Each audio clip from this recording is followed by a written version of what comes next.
Without further ado, let's now start this event by listening to the recitation of the Holy Quran from the Tahasus team of Darul Hikam Middle School, Bandung, Indonesia.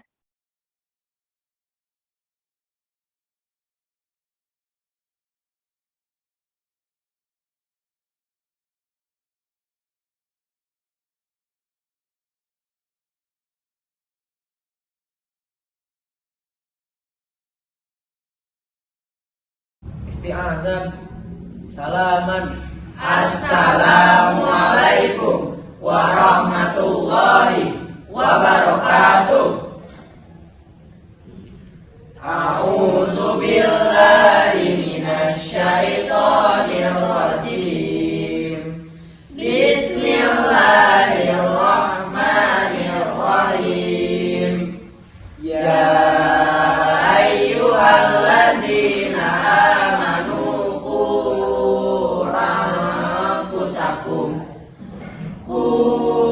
anfusakum wa ahlikum naran waquduhan nasu wal hijaratu 'alaiha malaikatun ghilazun syidadul la ya'sunallaha ma amarahum wa yaf'aluna ma yu'marun. Shadaqallahul azim. Salaman. Thank you, Tim Prahosus. May Allah always protect and bless you. Okay, before we continue to the next, you can please open your camera. Boleh dibuka ya kameranya. So next, we will listen to the Indonesian National Anthem and Darul Hikam Mars. Participants are required to sit upright and keep the mic muted.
menggapai mimpi, wujudkan meraih harkat tertinggi.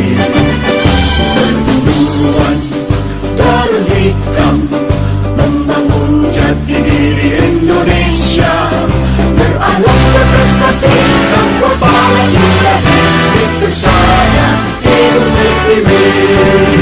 Kalian generasi menerus bangsa ini, disiplin, jujur, ikhlas berbagi. Masa depan terbentang penuh dengan tantangan, kami siap di depan.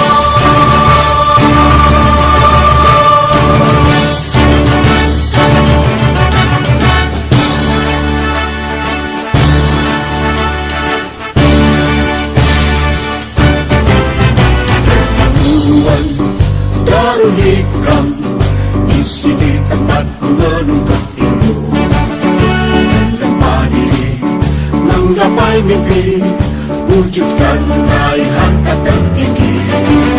Perguruan Darul Hikam, membangun jati diri Indonesia, beralam berprestasi tanpa para ilahi, dipersada ilmu terpilih. Kamilah generasi penerus bangsa ini, disiplin, jujur, ikhlas berbagi.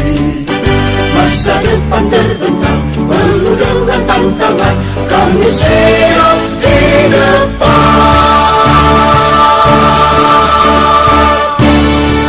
Darul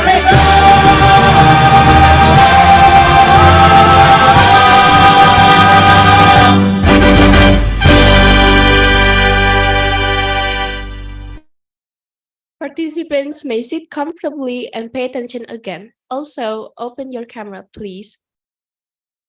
Now, before the event actually starts, of course, there will be a few opening speeches. Let's now listen to the greeting from the head of this event, Alina Zakira Rifa Armadina from Darul Hikam Middle School, Bandung, Indonesia. So, Alina, you may proceed.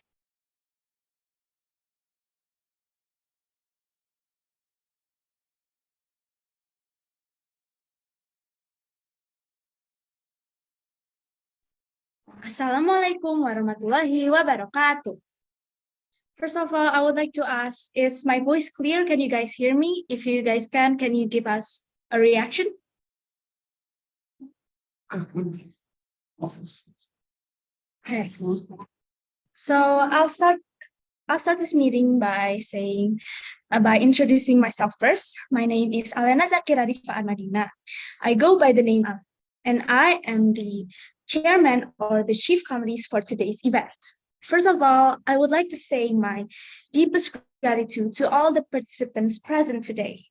The students from all around Indonesia, Malaysia, and students from Philippines and Thailand. And that also includes my beloved students from my beloved school, Darul Hikam Middle School. And of course, all the committees have helped, arranged, and carried out. Thank you. Not only that, a special thank you is given to MRSM Alor Gajah and Ashura Institute of Quranic Sciences from Malaysia, Sininet National High School from Philippines, and lastly to Miss Ronda, who came here as a representative from Thailand. Now, you guys may probably wonder, why is this event being held? What's the motive, the purpose, and the reason of why it's first carried out? To start, we often see incidents of bullying that occur at schools. There are many causes of bullying, such as lack of students' social emotional skills, peer pressure, unstructured prevention, handling systems, and so on. In addition,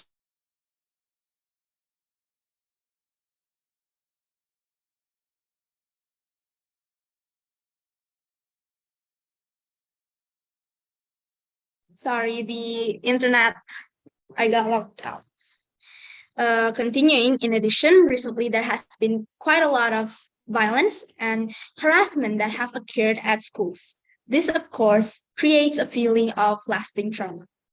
And obviously, it is a problem that needs attention. Therefore, Darul Hikam Middle School takes the initiative to hold a Sekolah Inspiratia webinar at Southeast Asia level. The Southeast Asian Sekolah Inspiratia is a Zoom webinar held by the Association of Youth Organizations. This webinar, or e-conference entitled Collaborate to Make Peace, will be jointly conducted for the first time this year by different schools from Indonesia, Malaysia, Philippines, and Thailand. My hopes for when we finish this event is that we can all feel inspired and be aware of the current situation the world is in. We are glad and feel honored to be able to finally carry out this event at last. Once again, I would like to say thank you and please enjoy this conference or webinar. That's all from me. Wassalamualaikum warahmatullahi wabarakatuh. Thank you to Alena for the speech. Next, we will listen to the greeting of Headmaster of Darul Hikam, Mr. Yudianto. You may proceed. Okay, thank you, Aima and Lakisha. Okay, Assalamualaikum warahmatullahi wabarakatuh. Alhamdulillahirrabbilalamin, wassalatu wassalam ala asrofil anbiya wal mursalin, wa alihi wa sahbihi ajma'in. Asyhadu an la ilaha illallah wa asyhadu anna Muhammadar Rasulullah. Rabbi shrah li sadri wa yassir li amri wahlul 'uqdatam min lisani yafqahu qawli. In the name of Allah, the most beneficent, the most merciful, all praises be to Allah, the Lord of the Alamin. Salawat and salam be upon to our Prophet Muhammad sallallahu alaihi wasallam, who saved the human from the destruction into the safety. There is the path of Allah. Okay, the Honorable, my fellow principals of MRSM Alor Gajah and also ASICS Malaysia, and also the principal of Sinonook National High School of Philippines and Miss Ronda from Thailand, all magnificent and outstanding youth speakers who are willing to share their thought and solution. Okay, Hiban Azmi, Nurul Fatin, Auni Farah binti Agus Salim, and M. Thaqif bin Muhammad Shahril. Okay, and of course my colleagues, and also my teacher, Mr. Irfan Amali, the founder of Peace Generation and Peace Santren Walas Asih. Just now Alana has said about the purpose of this event. Okay, I also want to share my greeting for all the students, teachers from 4 different schools across Southeast Asia. SMP Darul Hikam from Indonesia, MRSM Alor Gajah and Ashik from Malaysia, and Sinonook National High School from Philippines, and also from Thailand, yeah, Miss Ronda. Okay, I want to highlight some important points about the event. Okay, this is Scholar Inspiratia. Okay, welcome to Southeast Asia Scholar Inspiratia. Alana just said before, it is an annual event. Actually, this is an annual event, yeah, held by Darul Hikam Junior High School Student Association, or we call it ODM here in Indonesia. And we collaborate with Peace Generation. And of course, today we have a collaboration with MRSM Alor Gajah, Ashik from Malaysia, and also Sinonook National High School from Philippines, and also from Thailand, and Miss Ronda. It is an event for all teenagers from different parts of the world responding current issues. Okay, we all want to highlight the current issues. Just now, Alana said that we are going to discuss about sexual abuse and bullying. Yeah, okay, 2 issues that are quite serious. Yeah, when we are going to talk about this. Okay, sexual abuse and bullying among teenagers are distressing and serious issue that can have long-lasting effects on their well-being and development. Sexual abuse refers to any form of unwanted sexual behavior or activity imposed on a teenager without their consent. This can include various forms of sexual exploitation, harassment, assault, or even rape. The Ministry of Women's Empowerment and Child Protection report that from January until May 2023, almost 4,280 cases of sexual harassment conducted in Indonesia. In Indonesia, yeah, we are not talking about Southeast Asia. In Philippines, maybe the data is quite different, yeah. Malaysia, Thailand, yeah. In Indonesia, there are 4,280 cases, yeah, about sexual harassment. And about bullying. Bullying involves repeated aggressive behavior, whether it is physical, verbal, relational, that is intentionally harmful and involves an imbalance of power. PAGI, or Federation of Indonesia Teachers Union, report from January until February 2023, there were 6 cases of bullying and 4 cases of sexual abuse at school.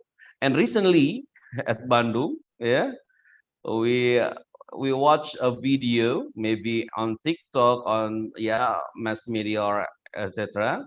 There are two boys were kicking by their friends. Okay, there are kind of cases like that.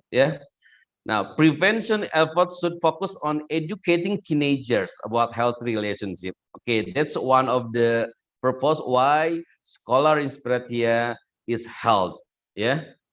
Because by educating teenagers about healthy relationship, concern, and boundaries, as well as raising awareness about the signs of abuse and the available support system, by fostering a supportive and safe environment, we can work towards preventing and addressing sexual abuse among teenagers. Okay, preventing bullying. Okay, how about preventing bullying? Preventing bullying can be achieved through the implementation of comprehensive anti-bullying policies, awareness campaign, and educational program that promote empathy, respect, and conflict resolution skill. Okay, this is one of the things that may be discussed in this forum. Okay, it is important for teenager it is important for us to know about this issue. And now in this special event, I spend my gratitude for all the participants, especially for all speakers who have willingness to spend their times, to spend their thought today in giving and conveying their ideas, conveying their solution, maybe solution in this forum about these current issues about sexual abuse and bullying. Okay, thank you for your ideas and your thought. I hope your ideas, your solution that convey in this forum can be great, give beneficial for us to erase sexual abuse, to erase bullying, especially in the school environment. Okay, let's create safe school and for a better education, and of course for a better life. Thank you. Assalamualaikum warahmatullahi wabarakatuh. Waalaikumsalam warahmatullahi wabarakatuh. Thank you, Mr. Yudi, for the speech. Moving on again, let's have a look at Darul Hikam's Rapak Kendang team performance. Enjoy the performance all!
Wow, amazing! Thank you for the amazing performance of the Rapa Kadang team. Have you guys enjoyed it so far?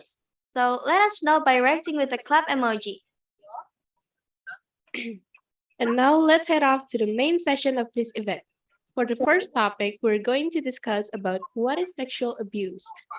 An introduction, in fact, is going to be presented by Muhammad Hiban Azmi and Muhammad Taqib.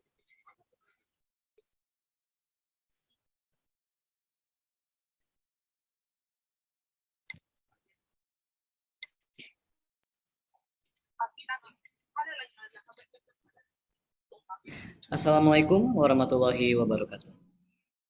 My name is Muhammad Hiban Azmi, and for today, I am going to talk about the topic of abuse, including an introduction and facts. Now, before we start, what do you think about sexual abuse? You can write your insight in the Zoom meeting chat or comment below.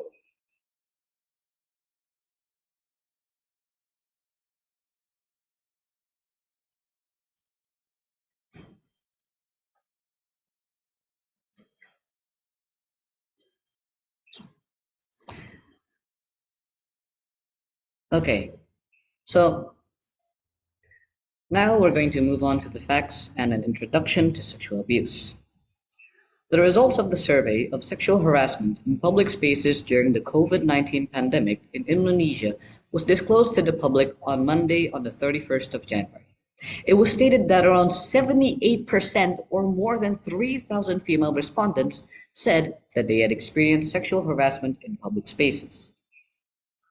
Here are the facts. Number one, sexual abuse knows no age. It doesn't only happen to adults, but also to children. Number two, not only girls, boys too are victims of sexual abuse. Number three, it happens frequently on public transport. Places where sexual abuse occurs are also very common on public transport. And number four, victims of sexual abuse are often silent. Most victims of sexual abuse are afraid to express their experiences of being sexually harassed. Now, there's a difference between sexual violence and sexual abuse. According to the World Health Organization, or WHO, sexual violence is defined as any behavior carried out by targeting a person's sexuality or sexual organs without consent, with an element of coercion or threat, including trafficking in women for sexual courses and forced prostitution. Meanwhile, Komnas Perempuan stated that sexual harassment or sexual abuse is an act with sexual nuances, either through physical contact or non-physical contact. Such actions can make a person feel uncomfortable, offended, demeaned, and cause physical and mental health problems. Some examples or types or forms of sexual abuse. There is number one, whistling or catcalling. Number two, flirting. Number three, utterances with sexual overtones. Number four, showing pornographic material and sexual desires. And number five, poking or touching body parts and gestures that are of a sexual nature. There are also types of forms of sexual violence.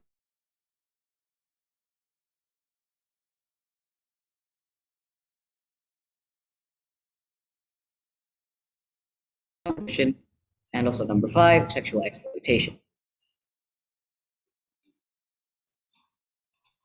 The quote of the day is by Malala Yousafzai. I speak up not because I want to scream, but so that people who have no rights can also be heard. We cannot be successful if some of us remain silent. So, from a scale of 1 to 5, how much did you understand about this topic? This topic is very serious and we need to raise awareness for it. That is all I have to say for now. Thank you for your attention. Wassalamualaikum warahmatullahi wabarakatuh.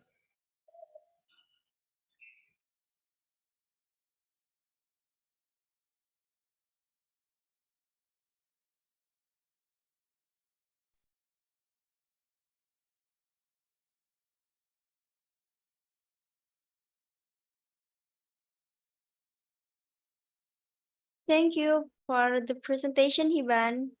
Now, let's move to the next speaker is Muhammad Taqib. For Muhammad Taqib, you may proceed.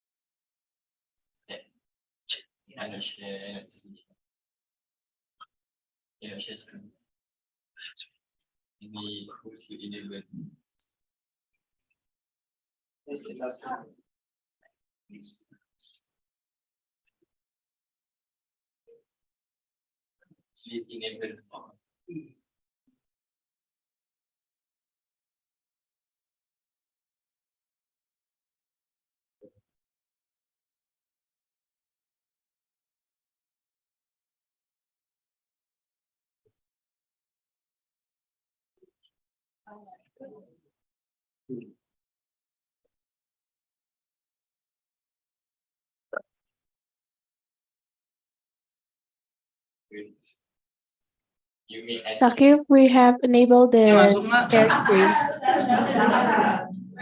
Apa kita nggak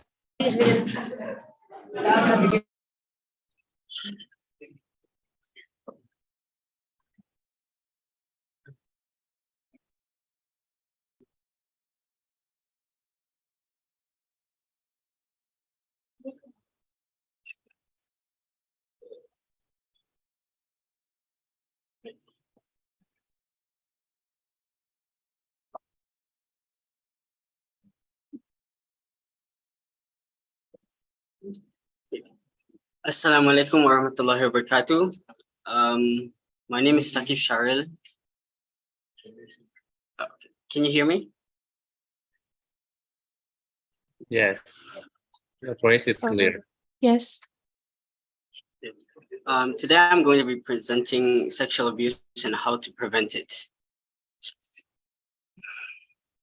Okay, number one, the facts about sexual abuse.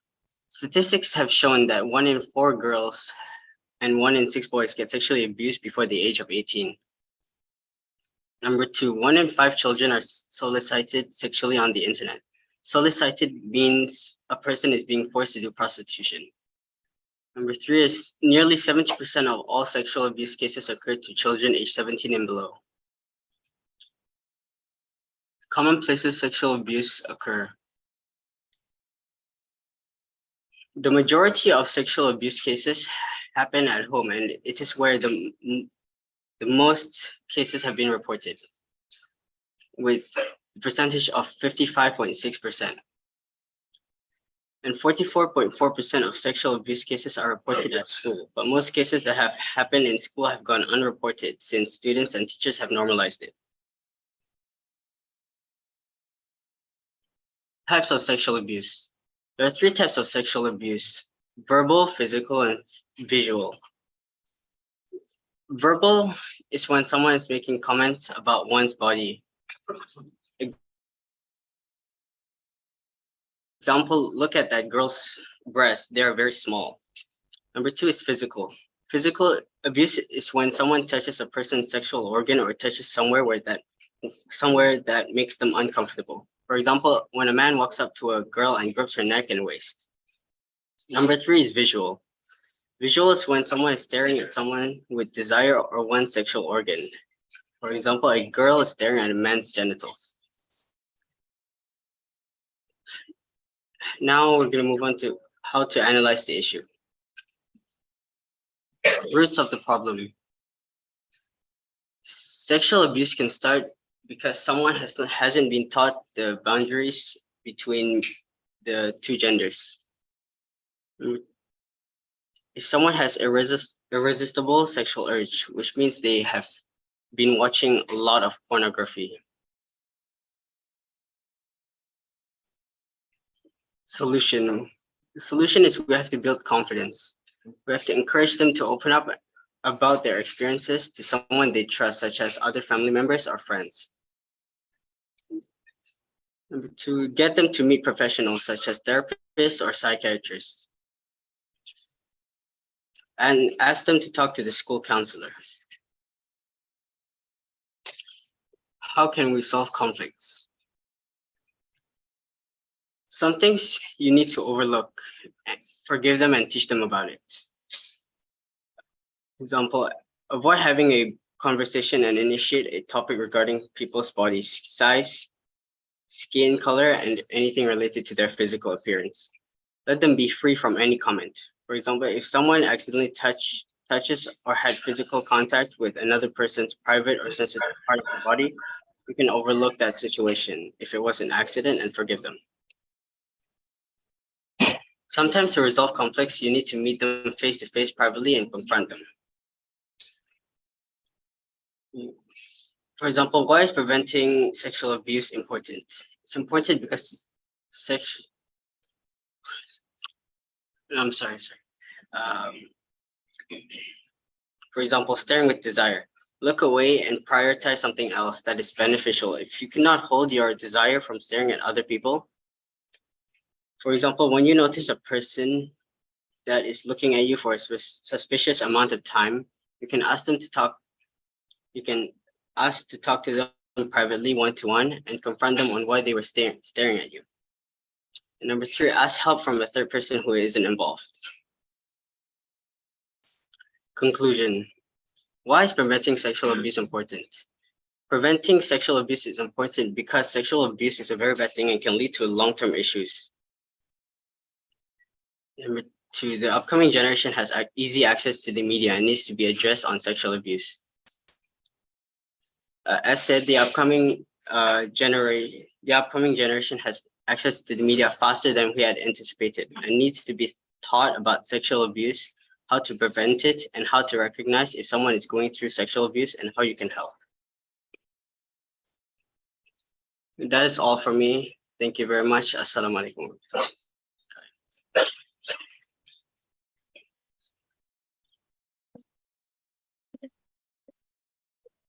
Thank you, Hiban and Fakir, for the education. Yeah.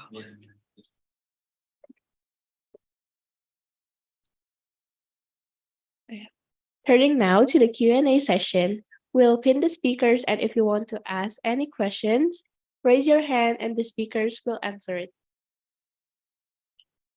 Now, is there anyone here who wants to ask some questions?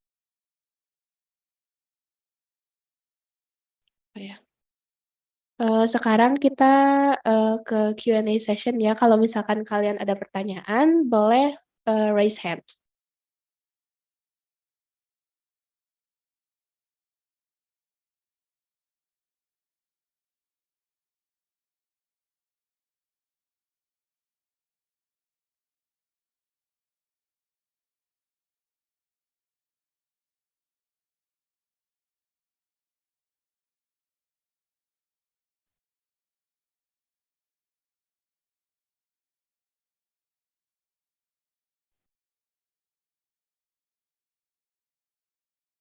Ya, pertanyaannya diketik di chat box ya.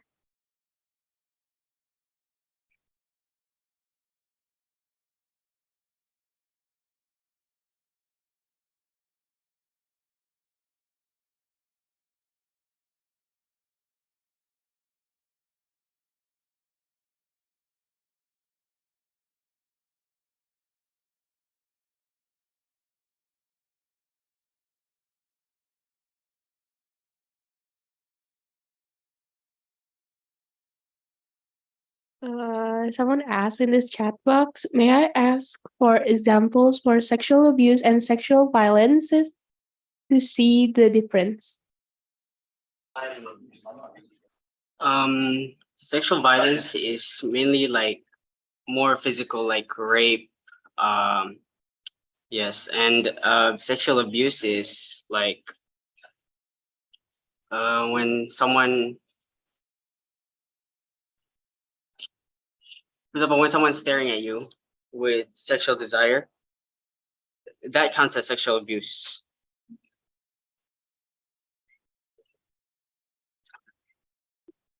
Yeah. Okay, thank you. Does anyone have any questions again? It's from Indonesia, Darul Hikam. It's asked how to help someone who has been sexual abused. You can help someone who has been going through sexual abuse by recommending the person to see a professional.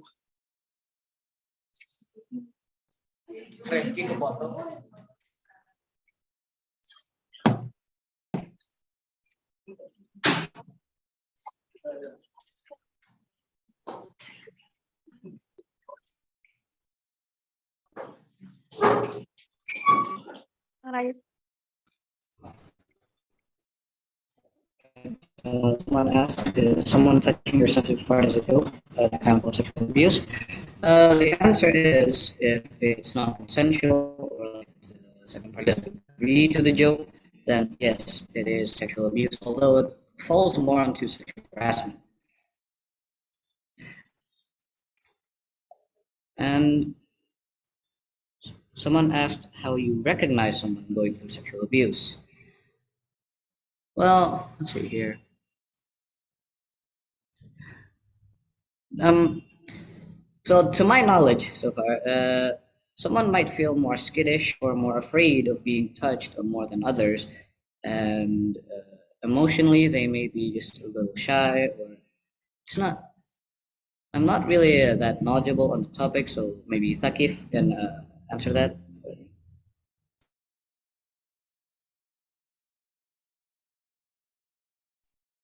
Answer which question? How you recognize someone going through sexual abuse? You can recognize if they are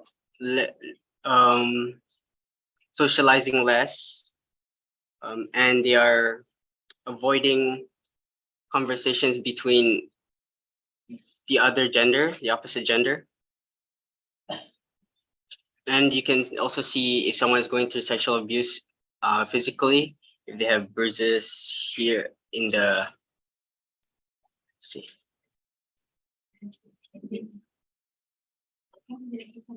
in the on their body.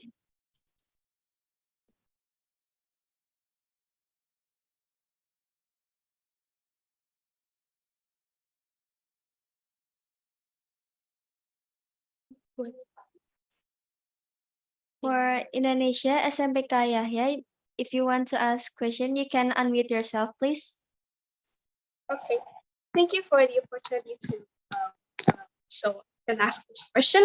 But I think this topic is a really interesting topic and yet very important. But sadly, it's still very unrecognized in the Southeast Asia, especially in Asia, Malaysia, Philippines, Taiwan, and many more. So I have a question regarding sexual abuse, right? So I think it's kind of difficult to differentiate between sexual abuse, sexual harassment, and sexual violence, especially with the three things are truly it has some similarities. It has it's like regarding sexual, right? But I think it's kind of hard to differentiate between the three things: sexual abuse, sexual harassment, and sexual violence. Can any of the students here please explain the differences between the three of the things?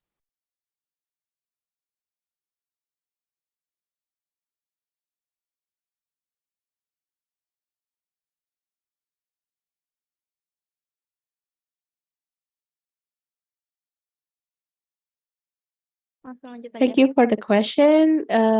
Speakers, can you answer the question?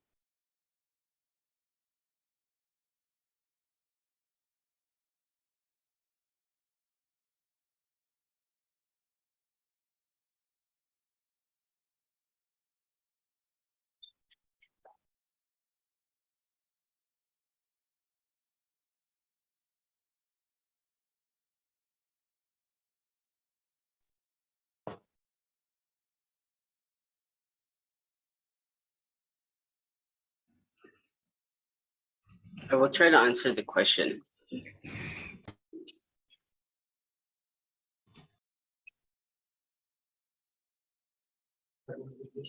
What was the question again? The difference between sexual abuse and sexual violence, and also sexual harassment. Sexual abuse.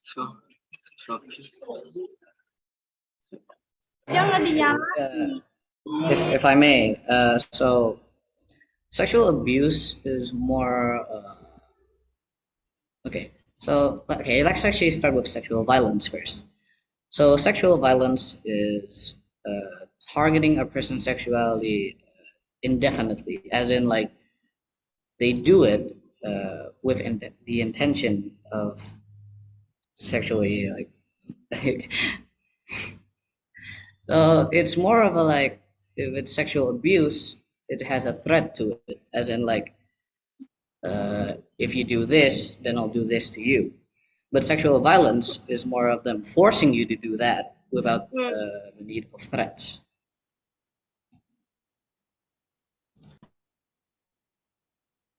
Okay. That's understandable. Thank you for the explanation. But I'm still quite confused with the case in sexual harassment.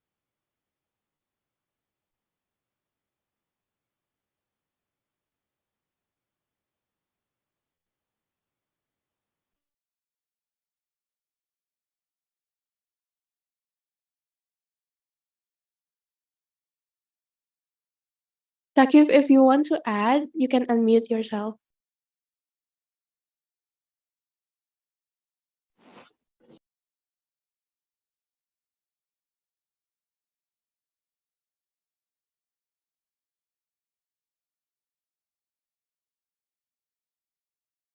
Hello, Takif.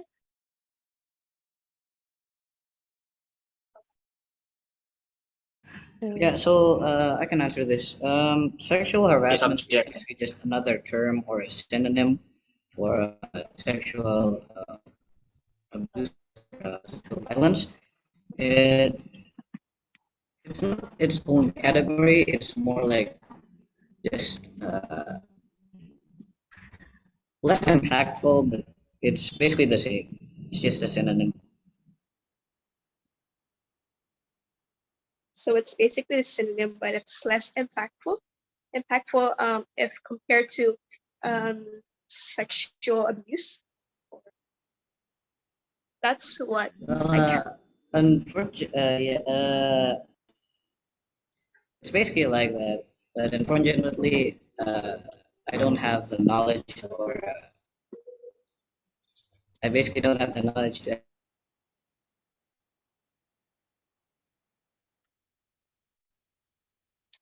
on more on that though.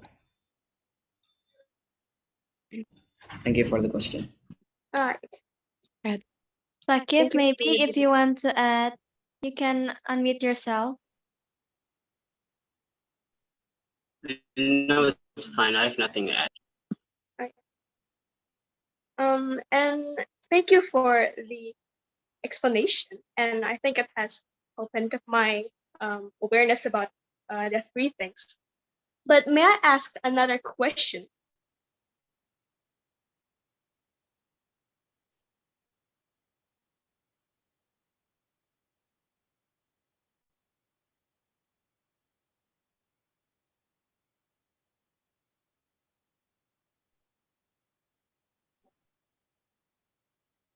I'm sorry, we have a limited time, so I think we should move on to the next question. Okay.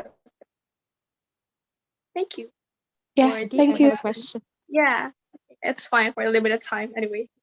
Okay, it's okay. Assalamualaikum. I have a question.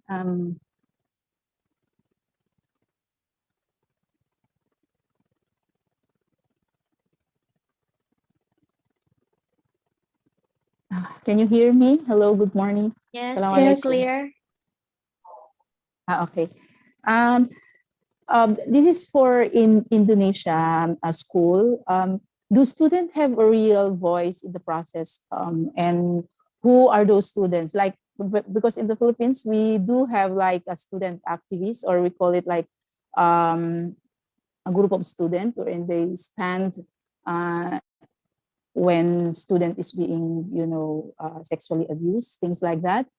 Um, or there are also some like very few schools I've been to where the student says that we really feel like the administration has our back.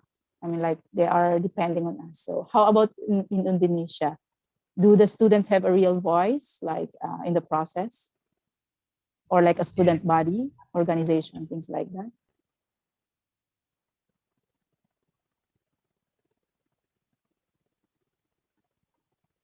Uh, yeah, I think the speaker, do you have an answer for that? Like maybe in your school?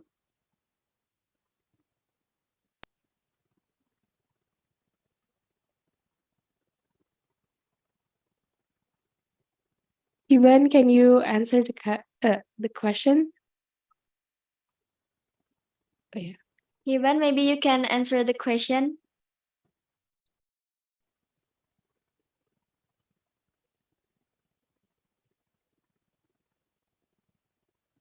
Yeah.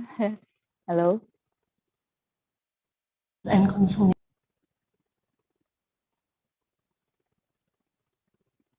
Ivan, hello. Okay, so I can assure you, so now in my school at least, we have held declarations of like sexual violence and stuff, and things or like, let's say, solutions for people who want to speak up or voice. We have a counseling system which helps them uh, solve their conflict or problems. And so hopefully Okay, other so schools it in is like, it is like a counseling. yeah. It is like the counselor is the one who will do the processing. Yes. Okay, so I think it's same in the Philippines. I think it's same in the Philippines. Okay, thank you so much.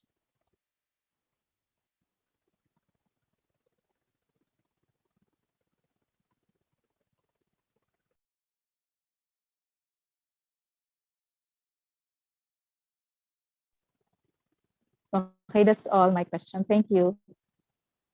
Just like a verification, I would just like to verify if there is same with Philippines. That's all. Thank you for the question.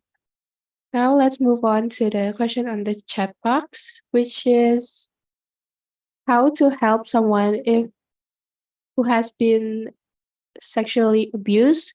Maybe Takib, can you answer the question?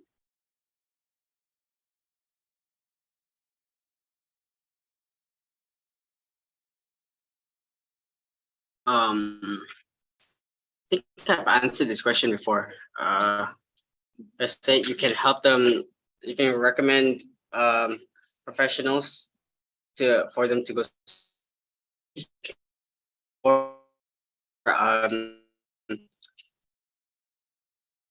who abuse them.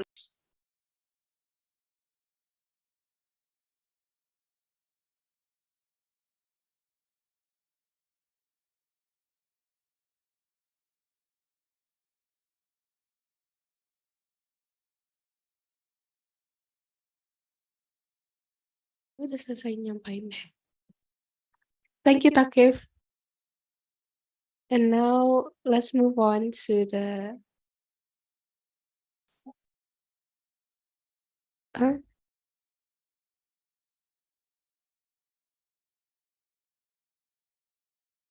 let's see the question on the chat box. Oh yeah. Is there any small thing that is considered as a joke can be sexual abuse? Hiban and Kakif, maybe you can answer this question. Okay, so any small thing maybe considered as a joke could possibly be like it's called poking someone's just butt from behind. Maybe it's that may be considered as a joke, but if it's non-consensual, it's sexual abuse and shouldn't be taken lightly. There are also other examples. Maybe Takif can explain. think another example is when someone is light, for example, when a friend is lightly stroking your thigh. It can be, yeah, let's say it can be taken as a joke, or if the person is like uncomfortable with it, yeah, it can lead to a sexual abuse case.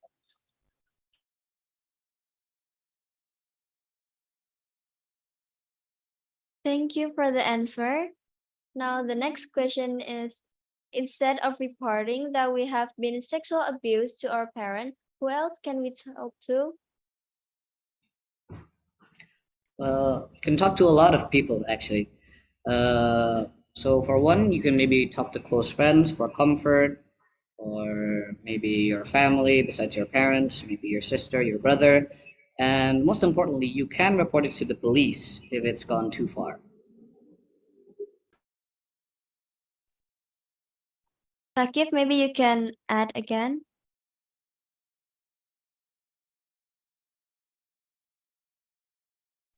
I have nothing to add.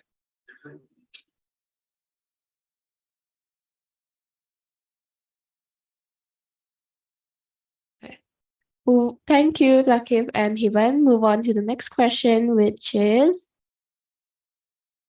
okay. Should you report to the police if you are sexual assaulted? Maybe Takif can answer the question.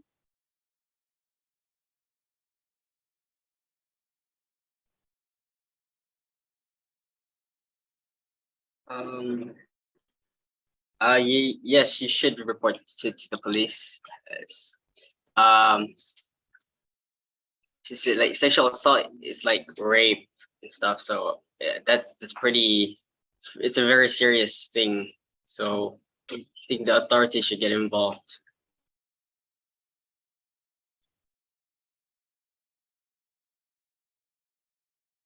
Okay, thank you, Takif, for the answer. Now, let's move on to the last question, which is, why do most sexual abuse cases happen at home?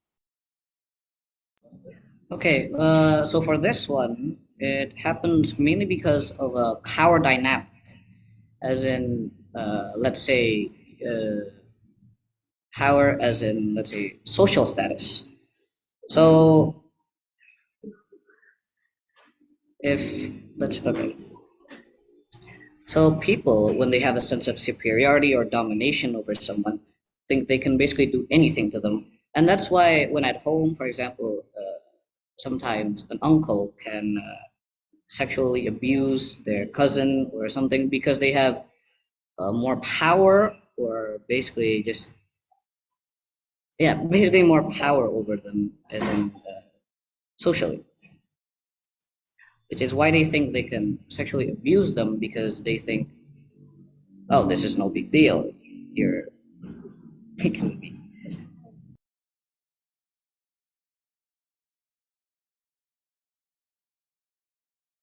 Thank you, Hiban. Now, Takif, you can answer the question, please. I can give an example. For example, when the father, as Sivan said, the feeling of superiority over someone. For example, the father who raised the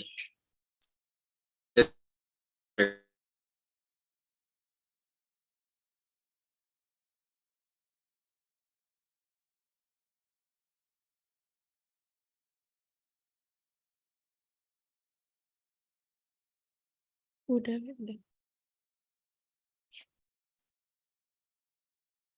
Thank you, Takif. Now, maybe Takif can give. Thank you, Takif. Now, maybe Takif and Hiban can give us a closing statement to end our session. Start from Takif.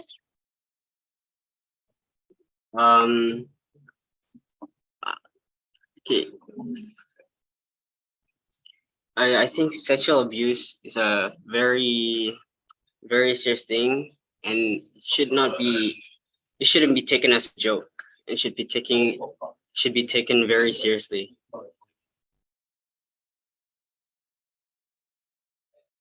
Yeah, I agree with Takif.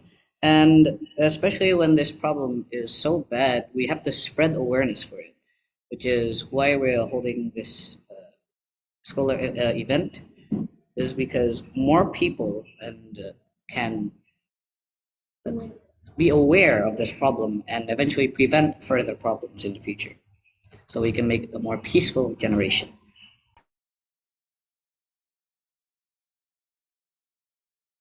Okay. Thank you for the closing statement. That's all for the sexual abuse Q&A session. Now let's start the second session. The second topic is about bullying, an introduction and fact that will be presented by Nurul Fatin Ismail. Fatin was invited by Eternal Youth Philippines. Fatin is also an active member of Peace Generation in Philippines. Now, for Fatin, you may proceed.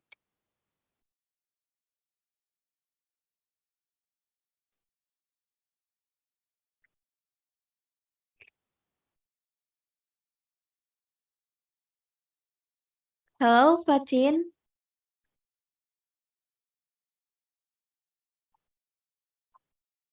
Fatin, are you here?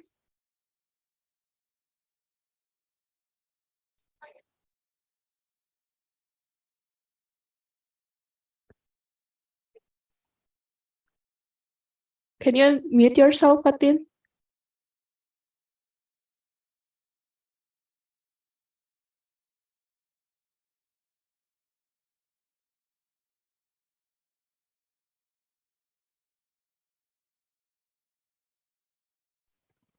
I think she's struggling with internet connection. So I hope we could understand her.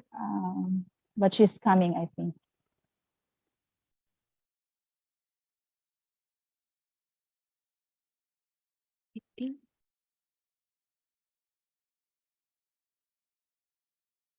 Okay, while we wait, we should I want to ask you guys a question. What is sexual abuse? You can write it down in the chat box.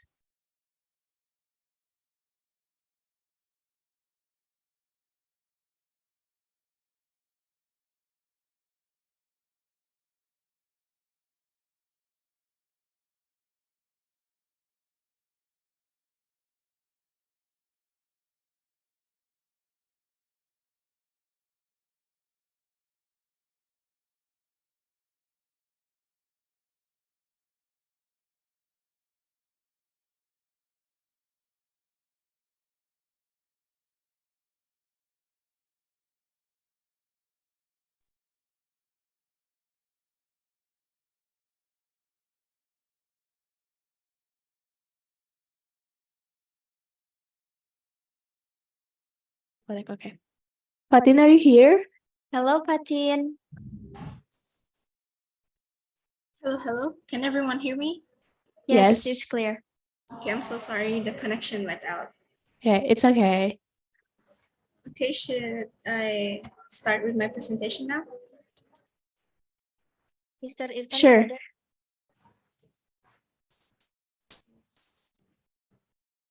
I'm trying to screen share.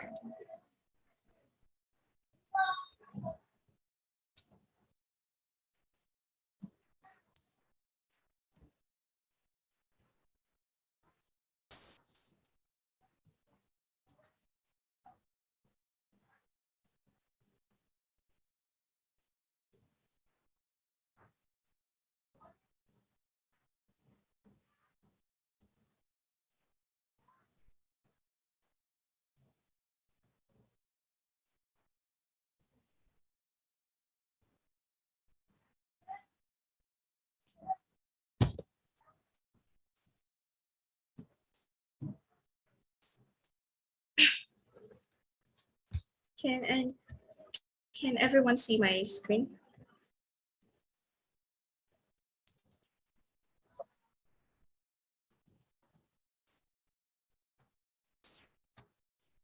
Okay, so Bismillahirrahmanirrahim. Assalamualaikum warahmatullahi wabarakatuh. Today we are going to talk about what is bullying and a fact. Before that, words scar, rumors destroy, bullies kill. So our topic today is what is bullying. But before that, I would like to introduce myself for a little bit. My name is Nurul Fatin Amadul Ismail. You can call me Fatin.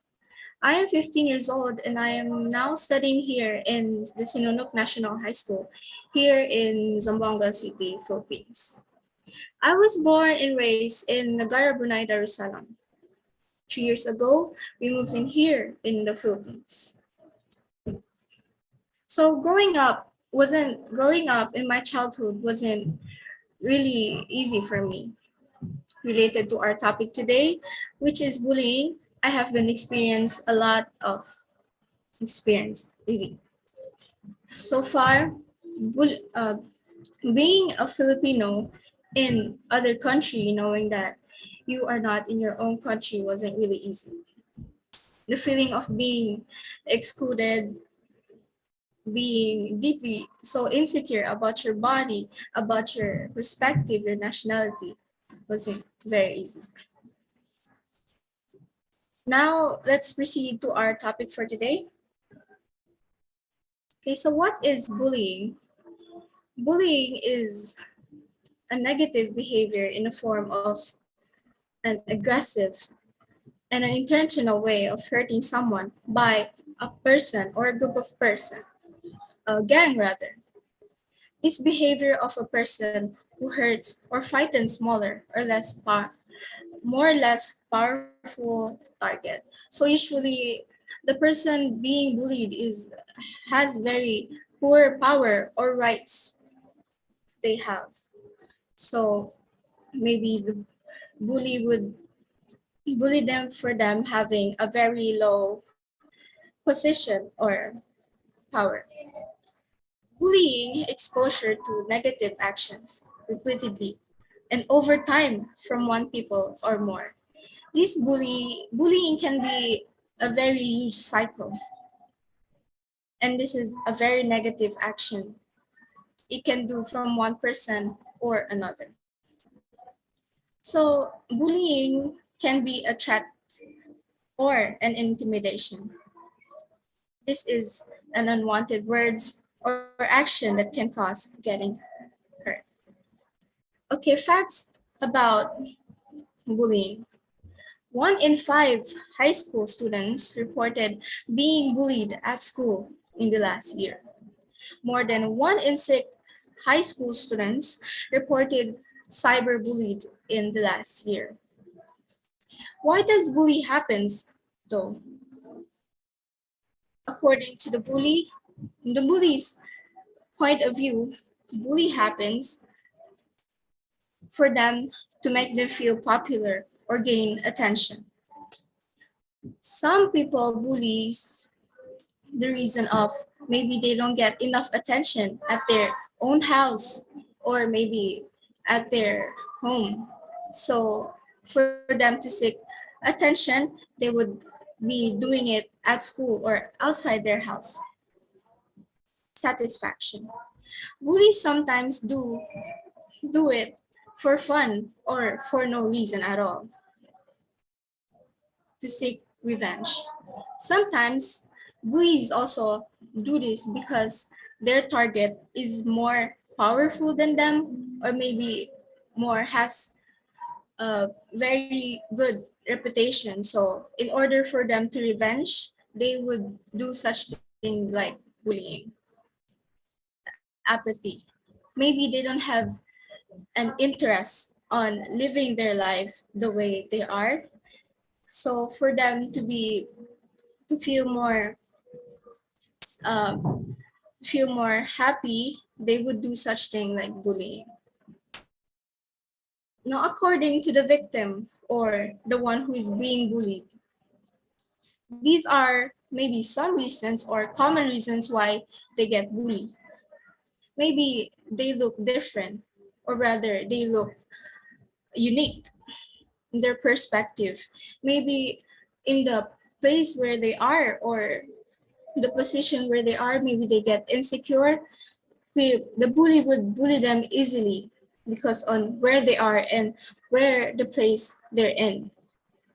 This one, the most common thing, the gender. Some bullies get bullied because of their gender, what their pronouns are either they're a female or a male. And lastly, disability. Bullying mostly happens in these forms: physical, verbal, cyber, and social. Physical bullying is the most traditional way, the most common way of bullying. Physical bullying can entail many physical harmful activity like punching, kicking, being shot, rape, and etc. Physical bullying includes physical touching, physical activities, and this usually happens at school, in their houses, at home, or outside the school, maybe going home from school or going to school. This usually happens in our age or maybe younger than us. Now let's proceed to the verbal bullying. For me, verbal bullying is the most damaging to my mental health. Like their words, should say, words hurt more than the physical activity. Yeah. Calling names or range of words used to manipulate, intimidate, and maintain power. When an individual uses verbal language to embarrass, mock, and insult other person. Like I said, for me, verbal bullying is a lot more damaging to the mental health we have. And so many words that can make us feel down, lower our self-system, our self-confidence, and also insult our personality. Now let's proceed to the cyberbullying. So we all know cyberbullying happens in electronics, gadgets, and online. This is the most modernistic way of bullying these days, yeah? And this happens in messages, social media platforms, and a lot more. It includes sending, posting, or sharing negative, harmful, false, mean contents about someone else. It can include sharing personal or private information about someone else, causing embarrassment or humiliation. Somehow, this is also can be an invading other people's privacy. Some cyberbullying crosses the line into unlawful or criminal behavior. So cyberbullying, as I said, is a very modernistic way of bullying. Kids at our age nowadays, teenagers, toddlers, are on internet these days. So it's a lot easier to communicate with strangers, or sometimes not just strangers who bully us, but the person who is very close to us or someone we know. Next, let's go to the social bullying. Social bullying is leaving someone out constantly and encouraging others to do the same. Socially excluding someone online or negative comments on post images, damaging someone's social reputation or social acceptance. So this type of bullying is the most very crucial, actually. Making fun of other people in front of so many people, maybe it can happen in a very crowded events or a reunion. Maybe you're making fun of other people, making fun of people, the person in front of so many people is called social bullying. So how does bullying affects both the bully and the bully? The effects on the bully. when they bully, they would have a very bad reputation on what they did, aggression. They would adopt the aggression they have on bullying, and it also, of course, tolerates other people to bully, that it is okay for them to bully other people. And of course, they should face the consequences, any different consequences. The effects on the victim or the bully, it is a very huge impact for the victim. It increases social anxiety, lower self-confidence, and damages mental health. Okay, I think that's it about the bullying. So the quote of the day is, bullying is never fun. It is a cruel and terrible thing to do to someone because you will never reach high if you are always bringing other down. I think that's all about bullying and the fact. Thank you so much. And I would like to receive answer some questions you are having right now. Thank you. Thank you, Nurul, for your outstanding presentation. Now we are going to move on to the second speaker, Auni Farah.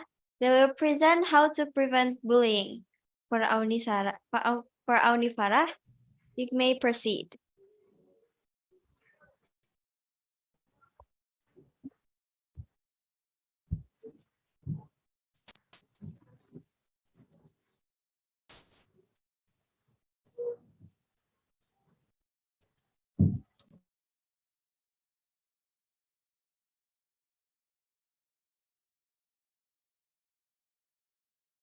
Hi everyone, my name is Auni Farah. I am representing Malaysia from MRSM Alagaja. So my topic for today is to show you the ways to prevent bullying. So I'm gonna start off with my first point, which is teaching social skills such as friendship, assertiveness, and anger management skills. So, social skills are a very important skill that you must have in your life to be able to live your life comfortably and free-willed. So, why do we need to teach social skills such as friendship, assertiveness, and anger management skills? Well, this reason is because the main causes of bullying are rage, increased anger, revenge, jealousy, and the urge to be in control. Therefore, we must learn how to manage our emotions so that we won't do these actions that could lead to big consequences. My next point is the enforcement of the enforcement of punishment for bullying. So everyone is afraid of being punished for something they did, even if they are guilty of it or they are not. So the enforcement of punishment of bullying is intended to intimidate those who want to bully others. Because who isn't scared of being punished for something they are doing? As an example, someone who is verbally abusing or bullying their friend should be held accountable for it because they are mentally damaging the other person's health. My next point is bullying prevention programs. Statistics has shown that bullying prevention programs has effectively reduced bullying by 20 to 23% and victimization by 17 to 20%. So victimization is where in a case where there's a bully and a victim, the victim gets blamed for being bullied.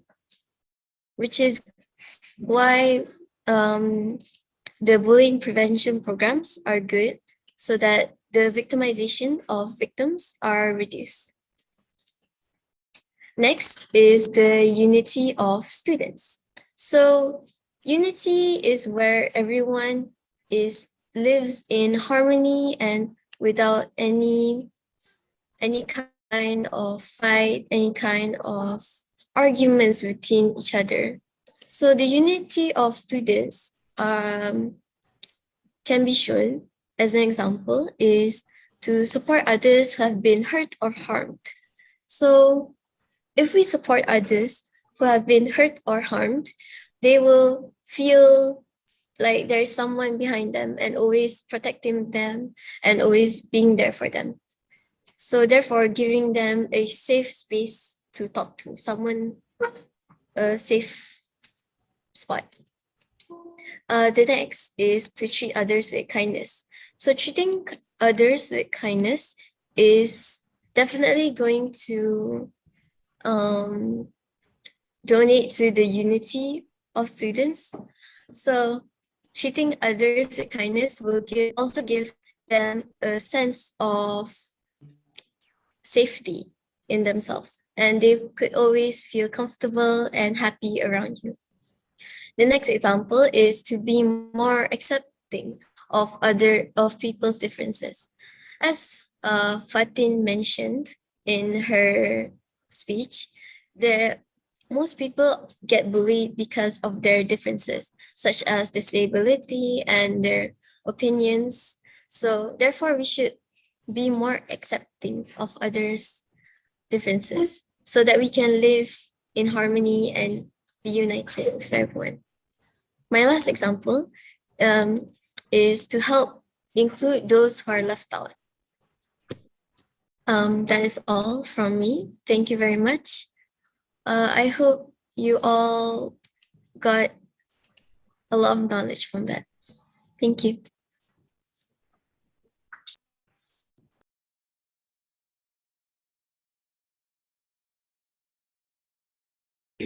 Thank you to Nurul and Auni who have shared a very useful topic with us to raise more awareness about bullying. Relate to our topic for your information, salah satu keunggulan SMP Darul Hikam yaitu zero bullying. Bagi yang ingin tahu bagaimana profil sekolah SMP Darul Hikam, mari kita lihat tayangan berikut ini.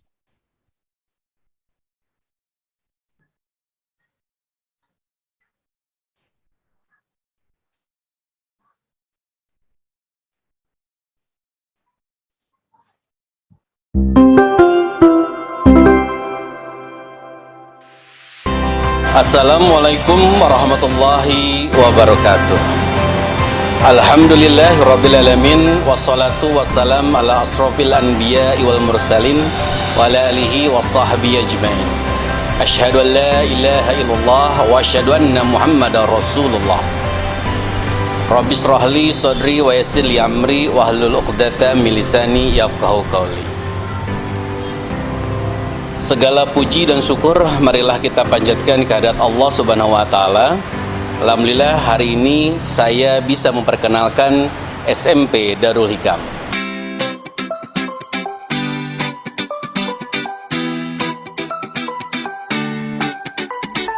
SMP Darul Hikam berdiri sejak tahun 1982, memiliki visi menjadi sekolah Islam terbaik di Indonesia yang menghasilkan kader muslim pemimpin bangsa yang memiliki jati diri, budaya, berakhlak berprestasi, unggul dalam penguasaan hafalan Al-Quran dan IT, serta mengembangkan lingkungan pendidikan yang bersih, asri, dan hijau. Visi ini diwujudkan dalam misi SMP Darul Hikam diantaranya: 1. Melaksanakan pendidikan terpadu antara Islam dan umum yang berkualitas dan menitik beratkan kepada pengembangan akhlak dan kompetensi abad 21. Yang kedua, melaksanakan optimalisme, profesionalisme pendidik dan tenaga kependidikan dalam mendukung mutu pendidikan yang berkualitas. Yang ketiga, melakukan pemberdayaan stakeholder dan mitra sekolah dalam menunjang proses pendidikan. Yang keempat, melaksanakan pendidikan yang berkelanjutan untuk mewujudkan pendidikan yang berkualitas baik untuk internal maupun eksternal. Dan yang kelima, menyelenggarakan proses pendidikan sekolah berwawasan lingkungan dalam menunjang implementasi budaya berakhlak berprestasi. Alhamdulillah, SMP Darul Hikam dengan visi dan misinya bisa menjadi sekolah yang berprestasi, diantaranya menjadi sekolah adiwiyata tingkat nasional di tahun 2017, sister school untuk program student immersion dengan sekolah-sekolah di Korea Selatan, sekolah dengan capaian UN terbaik di tahun 2019 dengan menduduki peringkat keempat di Kota Bandung, dan sekolah dengan capaian akreditasi A atau unggul. Selain fokus terhadap akademik, SMP Darul Hikam juga sangat concern terhadap pengembangan bakat dan minat siswanya. Sebagaimana kita ketahui bahwa kecerdasan seseorang tidak hanya dalam satu bidang saja. Ini yang menjadi dasar kenapa SMP Darul Hikam sangat memperhatikan terkait pengembangan bakat dan minat siswanya. Ekstrakurikuler di SMP Darul Hikam sangat beragam dan variatif, mulai dari bidang olahraga, seni, bahasa, literasi, bahkan melahirkan prestasi-prestasi tingkat internasional dan nasional. Di bidang olahraga ada basket, futsal, fit and healthy, taekwondo, dan atletik. Kemudian di bidang bahasa ada bahasa Inggris, bahasa Korea, dan bahasa Jepang. Di bidang hobi kita punya kegiatan ekskul cooking class, kemudian robotik. Di bidang literasi ada Al-Quran dan sasi sebu atau satu siswa satu buku. Kemudian di bidang seni, ini juga yang menjadi keunggulan SMP Darul Hikam, ada angklung, rampak kendang, dan paduan suara juga kabaret. Untuk rampak kendang dengan angklung bahkan sudah melanglang buana ke berbagai negara, Malaysia, Singapura, Thailand, dan Korea Selatan. Ekskul ini juga menjadi ajang bagi siswa SMP Darul Hikam untuk meningkatkan prestasi di bidang akademik. Olimpiade Matematika dan Olimpiade Sains itu getol setiap tahunnya menawarkan prestasi-prestasi di bidang nasional dan internasional. Bahkan dari hasil prestasi ini juga menjadi jalur prestasi bagi siswa SMP Darul Hikam bisa meneruskan ke sekolah favorit yang mereka inginkan, baik di kota Bandung maupun di kota-kota yang lainnya. SMP Darul Hikam dengan senang hati menyambut putra-putri Bapak Ibu sekalian yang ingin mengembangkan semua potensinya untuk menjadi siswa-siswi yang berakhlak dan berprestasi. Assalamualaikum warahmatullahi wabarakatuh.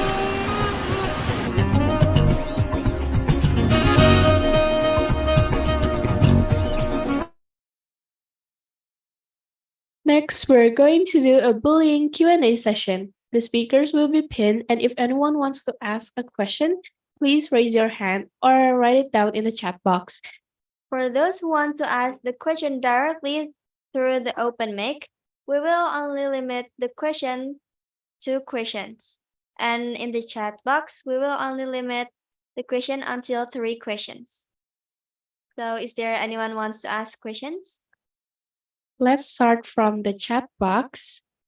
Well, as a teenager, they used to say that they do cyberbullying just for looking attention or for being popular with drop people's social class or mocking people physical.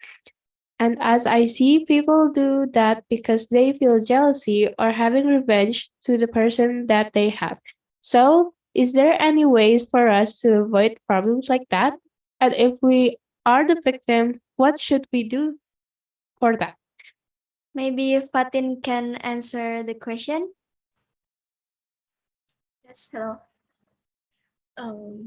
Okay, so here people do that because they feel jealousy or having a revenge to the person that they have. So what I think, the solution I have think on this is, I think the person that they have should maybe cool off from social media, avoid the toxicity they have in the social media. So in order for them to not get bullied, I think decide to not be able to connect with them on social media, or maybe cool off.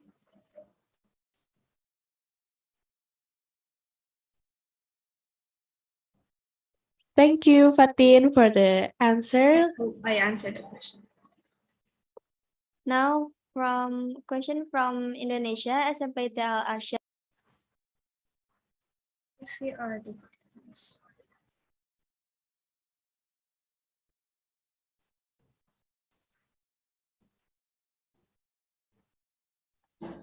Okay, may I ask now? Assalamualaikum warahmatullahi wabarakatuh. First of all, I want to thank you for your presentation. It was very good. And I want to apologize first if my English is not good, but I hope you can understand my question.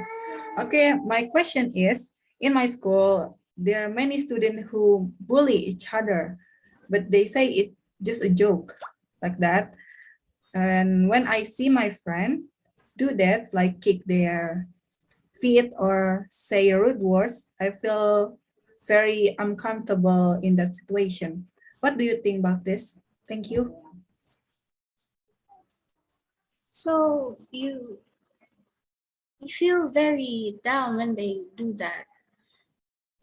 I think you should stand up for yourself and speak up, or maybe confront a teacher or maybe any council officer in your school for them to stop bullying you. And of course, speak for yourself. Stand up. Okay, thank you.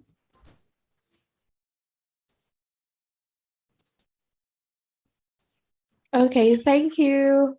Next, I want to ask Auni. I'd like to read the question on the chat box. How do you make people who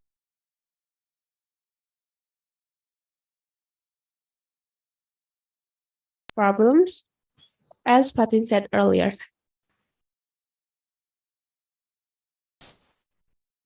Sorry, could you repeat the question? Okay. How do you make people who are being bullied socialize and feel confident again if the person being bullied must have mental health problems, as Patin said earlier? Okay. So the first step to being confident and to socialize again is by finding a good friend circle. If you have a positive and a confident friend group, then it will naturally make you more confident and make you want to socialize again.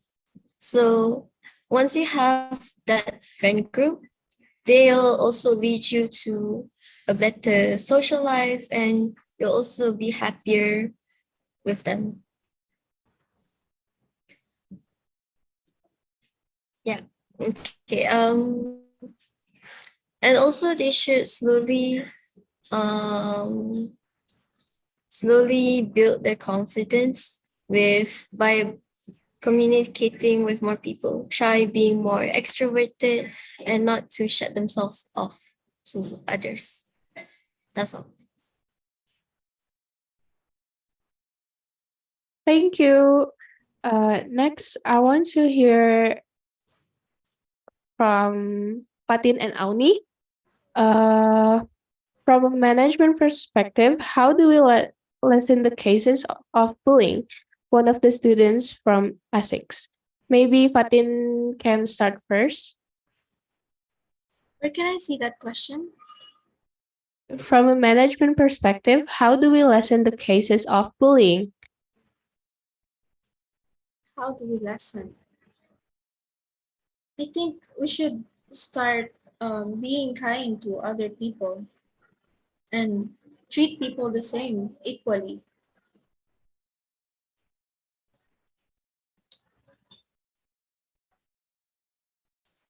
Okay, thank you, Fatin. Maybe for Auni, you want to add something?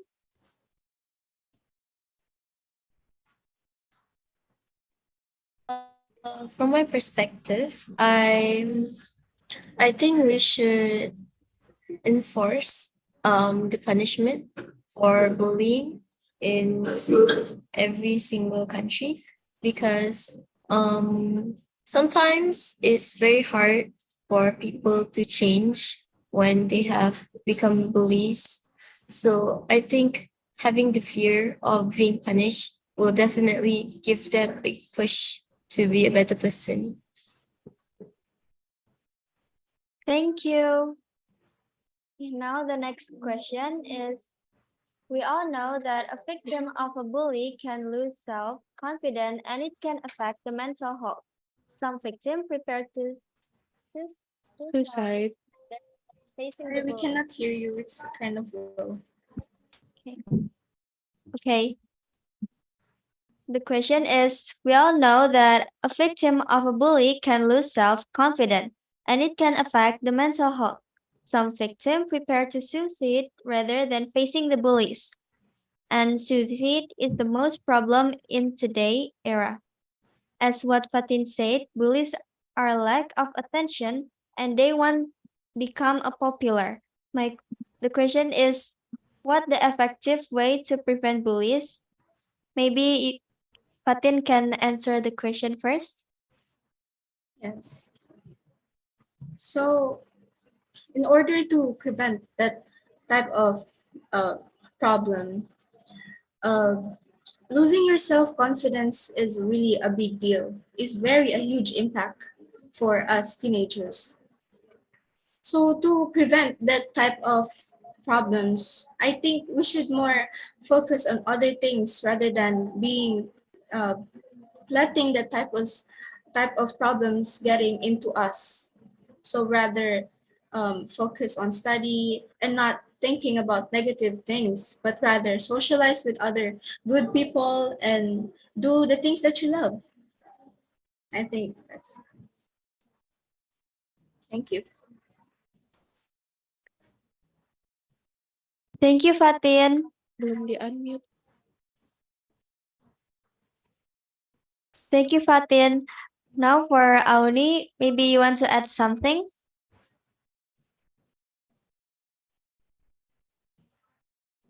So an effective way to prevent bullies is to be confident in yourself. Even if you have a lack of self-confidence, you should never show that in front of other people. You should always look confident and be confident in yourself whenever you're around many people or in public, because that will make them feel a sense of um, realization and a sense of fear to not create problems with you. It'll make them rethink everything before trying to disturb you. Thank you, Auni. Thank you for the responses. Now let's move on to the last questions. What if the bullies won't stop even if they have been punished? Maybe Auni can start first.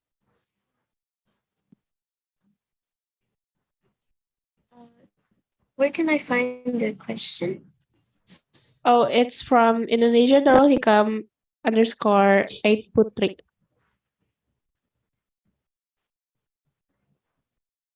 Can you repeat the question to me, please? Okay. What if the bullies won't stop even if they have been punished?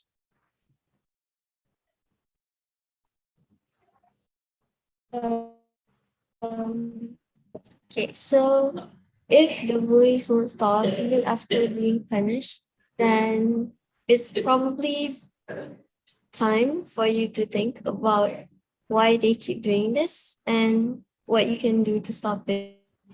As an example, if the punishment was a very light punishment, such as being put in detention, of course they would do it again because they think the consequences are that big. But if they continue to do so, the punishment is going to get bigger and bigger and bigger. Therefore, we should keep still for ourselves and put attention to you, no matter how hard it gets. So may I?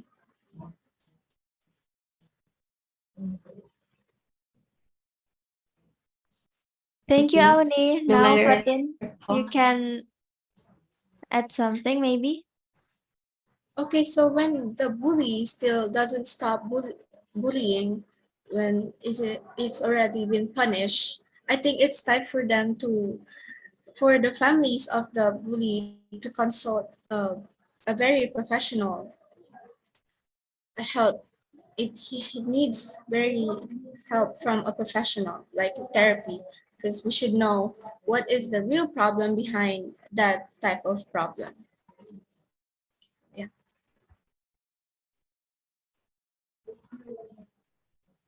Thank you, Fatin, for your responses. Okay, so can you guys give us a closing statement about bullying? Maybe Fatin can uh, give us first. Closing statement. Yeah.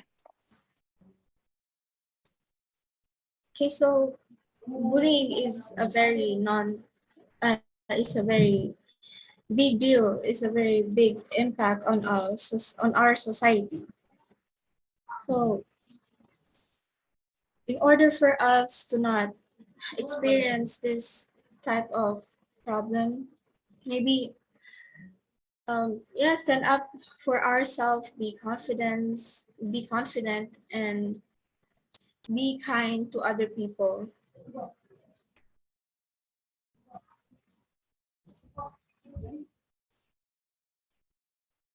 Thank you, Fatin.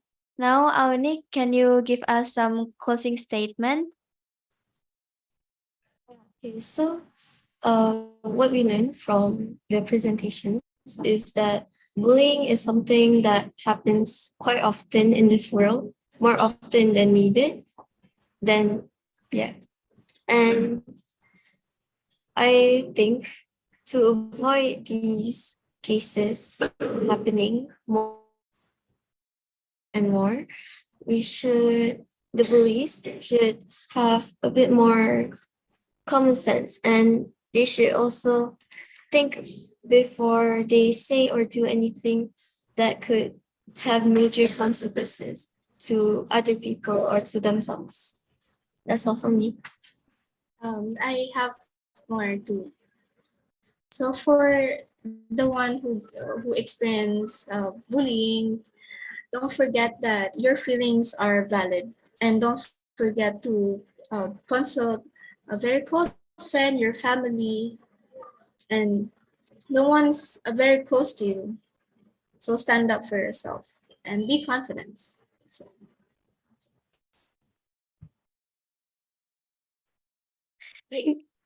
Thank you, Fatin and Auni, for your closing statement. Before we continue, we have some challenges. We have a challenge for you to do. So the challenge is you can change your Zoom background into the picture or poster of your favorite movie. You can change it start from now.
Thank you, guys. Moving on now, let's listen to Mr. Irfan Amali as the keynote speaker from Peace Generation. To Mr. Irfan Amali, please proceed. Hello. Thank you. My voice is clear? Yes. Yes, it's clear. Okay. Okay, Assalamualaikum warahmatullahi wabarakatuh.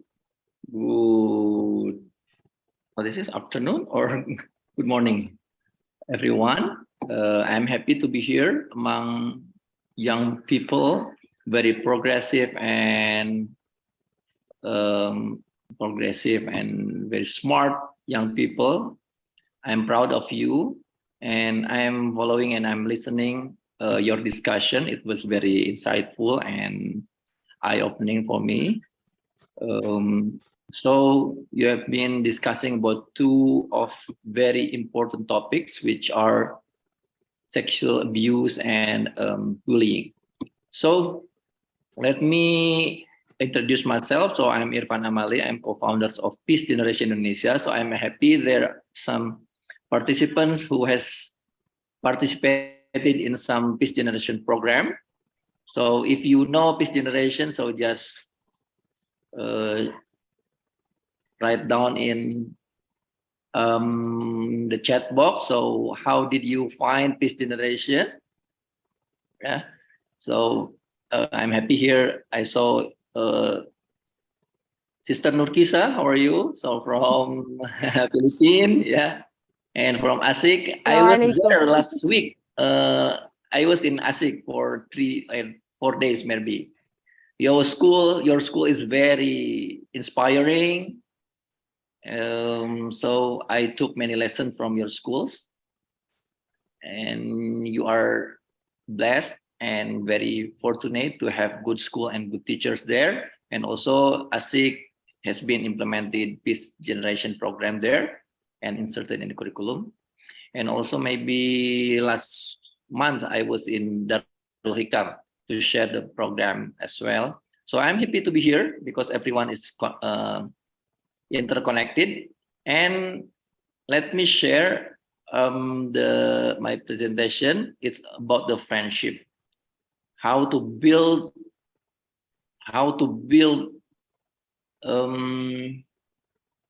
peace through a friendship. Okay, let me find the presentation. Where is the presentation? Okay, this one. Okay.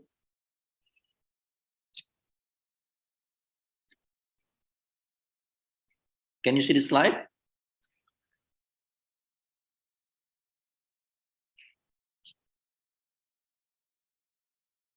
Yeah. Okay. So I would start from the story how we are divided. We used to be one. Yeah. Every human being in the world are brothers and sisters, and we used to be one. So we say we are one, regardless the differences of races, differences of ability, differences of genders. Actually, we are one. We came from the same roots. We came from the same fathers, Adam, Prophet alayhi salam.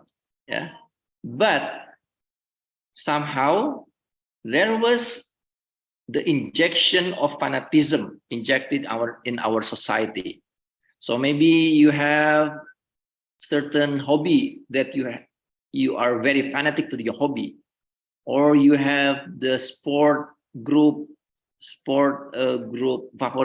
favorite sport group. So you consider your sport group is the best and the rest are bad. Or you have religion. You are convinced that your religion is the best and the others is wrong. And you are convinced will go to the heaven, to the paradise, and the rest will go to the hell. For example, this is the fanatism. How we love excessively what we love, what we have, or what is our identity. Yeah, it is the fanatism. The fanatism will drive us, will bring us to the segregation. So you will say you are the best and the rest are bad. So this is the segregation. We used to be one, but since it was injected, the fanatism, so now you are divided. We are divided. The human being divided. This is the segregation. After segregation, people will build their own wall. Yeah, for example, in China, the emperor, the empire, they build the very big wall because they want to protect themselves. Yeah, they want to protect themselves from the attack of the others. So they build the wall because there is a wall between them, so they cannot see one each other. Yeah, you cannot see one each other because if you cannot see, you are not able to see the people behind the wall. So you will have the assumption, yeah, maybe that's group like this, so and so forth. So everyone, every group will have their assumption. Assumption is your perception, your thoughts without confirm to the reality. So this is the assumption we call stereotype. For example, if you never met, maybe you never met people from other religion, so you will have the assumption of the other religion. For example, you are Muslim. You cannot see, you don't have the friends from Christian, you will have many assumptions about the Christian. Vice versa, if you are Christian and you don't know anything about the Muslim and you don't have friends from Muslim, you will have assumption of Muslim. You don't have the exact information about the Muslim. Yeah. So this is the stereotype, the assumption. After you make your assumptions, you have a stereotypes, so you will label them. So for example, since the Westerners don't know many things about Islam, so they will label Muslim as terrorists like that. Because we don't have enough information about Jews, about Yahudi, Jews, so we have many labeling to Jews. Because you don't have enough information about the Chinese people, so we do have a lot of labeling about the Chinese. Yeah. So let's try. Yeah, let's try. Please write down. Yeah, write down in the chat, and I will ask the moderators to help me to read what is in the chat because I cannot open chat here because I use the full screen. Okay. So write down one words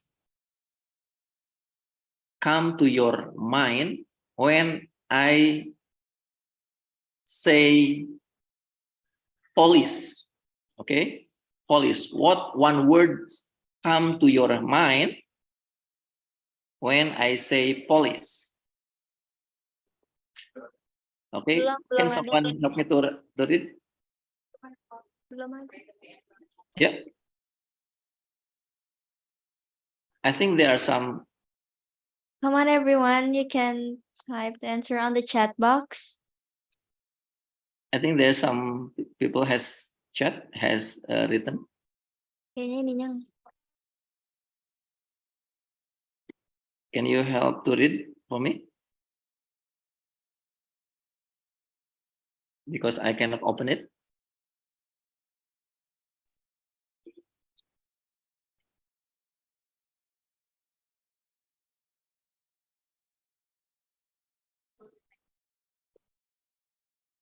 Hello? Integrity, police car, actionable law. What's the others? Crime. Crime. Injustice. Injustice. Gun. Gun. Donut. Arrest. What? Donut. Law. Protection.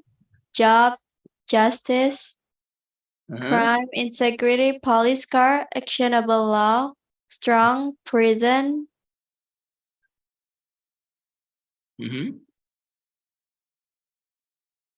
Reliant. Is there negative words about them? Is there negative words about the police? Maybe crime. Prison. Like tilang or corruption. Is there any word like that? No. No, so it's good. You have very good assumption about the police, yeah. So police has a good brand in your head.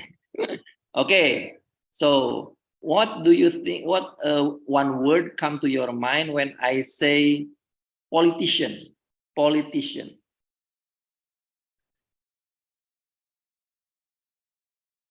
Politician.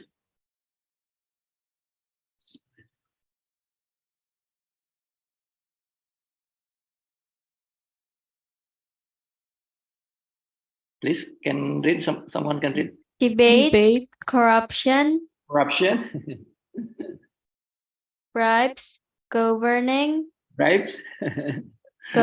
scandal, liar, lies, corruption, words. Okay, yeah. Right. That's yeah. Okay, thank you. Yeah. So that's that label that we can address to the politician. Yeah. How come the label goes or come up in our mind? Yeah, because maybe we have some experience, or we got the information. If I ask you, do you think all the politicians corrupt or all politicians liars? Do you think so? Yes or no? No. No. Oh, yeah. Okay. But since we got many assumption and many information and some misinformation, so we have bad label about them. Maybe you have also some good labels of them, right? But sometime since I want to know anyone here has good relationship with one politician, or your father is politician maybe, or you have the neighbor politician. Yeah. So maybe if someone has a father who is very honest, very kind, and he is politician, maybe you will not have this level. No, politician is good because my father is a politician and he is good man like this. Yeah. So the bad label come from the bad experience or bad information. Yeah. So this is very, very dangerous labeling, because most of the labels, it's not true. Some of labels true, but not all labels true. We have to verify, is this label true? For some Westerners, they have justification to say that Muslims are terrorists because some terrorist attacks conducted by Muslims. But is it fair for us if they say all Muslim terrorists? So they label Muslim as terrorists. It's not fair, right? So labeling is very dangerous. Labeling is overgeneralization. Yeah, to generalize some identity with the one actions, one label. Yeah. So if we label someone, so we demonize them. Do you know demonize? Demonize is menganggap setan, ya. So you consider them as demons, as setan. So you have right to demolize them. You have to right to kill them. You have to right to attack them. Yeah. For example, if you scream in the market, in pasar, for someone copet or robber, so it's like label, and everybody will have permission to attack and to burn. You heard many cases when someone was accused as the copet or the robber, and everybody just attack him without verification, without confirmation, right? So it is very dangerous. For example, during the genocide in Jews by the Nazi, so the only thing Nazi do is just to make a sign in the home. So this is Jews with the mark, like mark in the home, and the army will kill the people in that home because the home has been marked. This is label.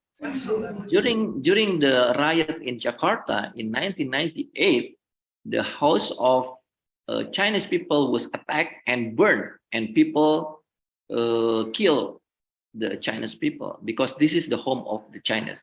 And if you want to save, so you will write down in your home, I am Muslim. So people, because this is label Muslim, so you will be safe. Yeah. So you have to make a label, the right label. So this label is very dangerous. If label labeling is happening, so the only thing you need to make the riot is a trigger of conflict. So just trigger. For example, in Ambon, it was long racial conflict, racial violence between Muslim and Christian for 5 years. Actually, the trigger is only fighting between two young people from Muslim and happen to be Muslim and happen to be Christian. Actually, it is not about religion. It's just casual conflict between young people. But it's happened to be Muslim and happened to be Christian. But from this conflict, it triggered the big conflict, and it's become racial conflict between Muslim and Christian from 5 years. And result, 500,000 people became refugees. Yeah. So if we it's like this. So it became the conflict, and everybody lose. There is no winner in the violence. So that's how the violence came. So there are 4 steps. So I just want to know, did you remember what is the 4th step between until violence? What the first? You can just write down in the chat or just speak in the mic. What is the first one? I mentioned 3 steps before violence. The first step, what was that? Anybody remember? Someone from ASIC or from Darul Hikam or from Philippines?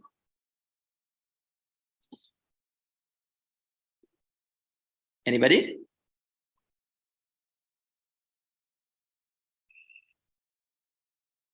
Hello? Fanatism.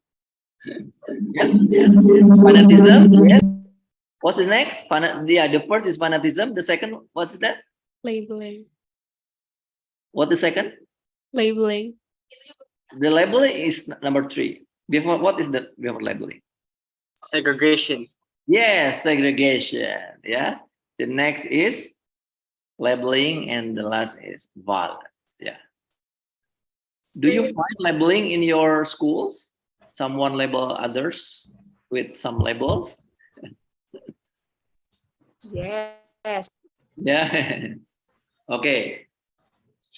Now, so we can prevent violence to prevent fanatism, segregation, and labeling. So we can prevent the conflict of violence conflict. So anybody know who are they in the pictures? Anybody knows?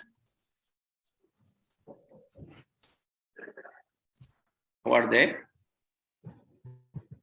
Mahatma Gandhi on the right.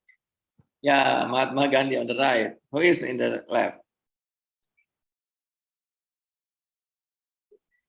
Yeah, yes. Yeah, you are right, Wildan. Yes, this is Mahatma Gandhi. Who is the another one? Another one is Gandhi's friend. The name is Badshah Khan. He came from Pakistan. Pakistan and India used to be one, India. But actually, they both are fighting the imperialism from the British colony by non-violent action. So both of them, the leaders of non-violent movement, they can defeat the weapon without weapon. So Badshah Khan has 100,000 non-violent Muslim soldiers. So the soldier has no gun. The gun is only passion and peace. Yeah. But unfortunately, after they got the independence from the colony, British colony, but unfortunately, the Muslim and Hindu community, they want to set up their own countries. Badshah Khan and Gandhi actually don't want to be separated, yeah, don't want to be segregated, but politics didn't go there, yeah. And Badshah Khan was very sad, Gandhi was very sad, and Gandhi is very close friend to Badshah Khan. Gandhi is Hindu, Badshah Khan is Muslim. Gandhi, even though he is Hindu, but he loves so much Muslim people, and even Gandhi is the big fan of Prophet of Muhammad. Yeah, he read all the biography of Prophet of Muhammad Prophet Sallallahu Alaihi Wasallam. Yeah, and because the Hindu people see Gandhi too close with the Muslim and has love Muslims so much, some Hindu terrorists, Hindu extremists doesn't like Gandhi, and they kill Gandhi. Gandhi was killed by his people, by Hindu people, not by Muslim. Yeah, so I want to show you that Gandhi and Badshah Khan is very close friend, and show the world about how to build the peace with the friendship. Yeah, this is friendship of peace. They don't have the fanatism, they don't have a segregation, they don't have the label, and they don't have the violence. Yeah.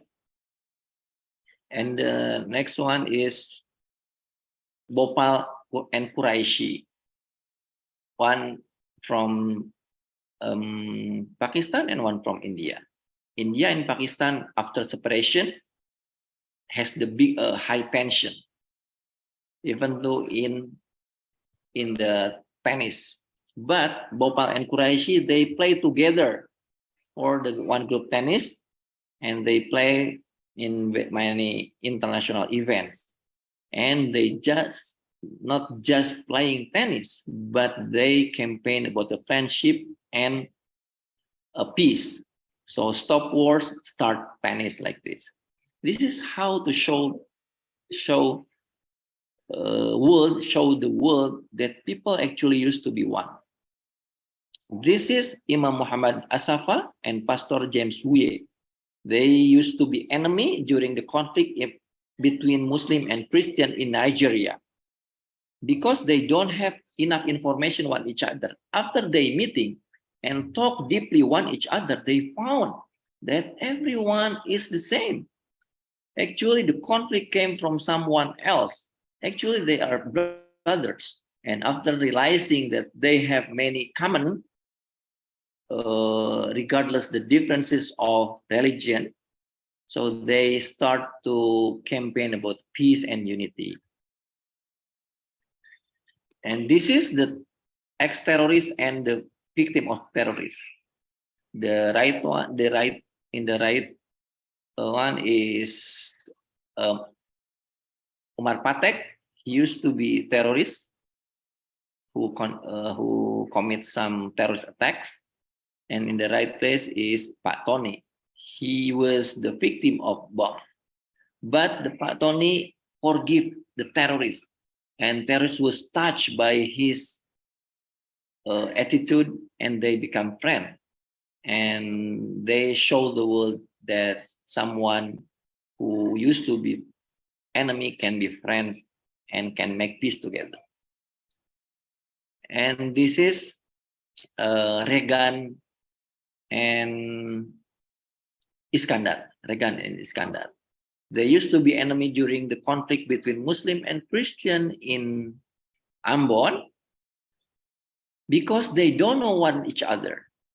After someone bring them together to talk deeply, to know one each other deeper, they come to know about the many things is in common, and they just deluded by the conflict.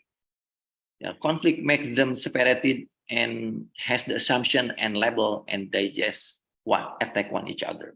But after they breaking down the walls between them, they can see one each other and they can understand one each other, and now they are friends, and their friendship was filmed by BBC. It's very touching. You can find in the YouTube.